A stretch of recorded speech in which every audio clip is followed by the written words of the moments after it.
Il-Gvern permess għal Wayserf għaddej b'operazzjoni ta' riċiklaġġ fuq skala kbira biex jintażel materjal riċiklabbli li nġabar fuq il-landfill tal-Allies fl-aħħar 3 snin.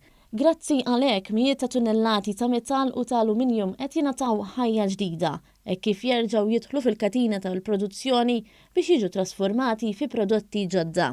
Dan kollu qed isir wara s-suċċess tal-linja l-ġdida fil-kumpless ta' Sant'Antnin, fejn ukoll intażel l-iskart riċiklabbli li wasal għall-esportazzjoni ta' 6,550 tunnellata ta' ħġieġ.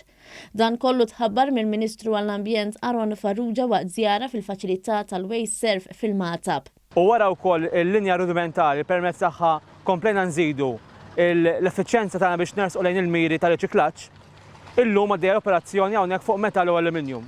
Qed jinħadem madwar 12 tunnellata kuljum biex bekk naraw il-metall u l-aluminium li għandna fil-pajjiż hawnhekk fejn insabu fuq il-landfill tal-Allies jiġi esportat u allura nimxu iktar lejn ekonomija ċirkulari li għażilna għaż-żmien li ġej. Il-kap eżekuttiv ta' Wayserf Richard Bilocca qal li dan kollu jirrikjedi dedikazzjoni kbira mill-ħaddiema tal-entità. U f'momenti bħal dawn nirringrazzjaw il-ħaddiema tax-xogħol kbir li jagħmlu fil-qasam tas-separazzjoni tal-iskart u b'mod partikolari anke l-ħaddiema tas-CA sites tagħna fejn in-nies jistgħu jieħdu materjal riċiklabbli biex inkomplu ntejbu l-performance ambjentali tal-pajjiż.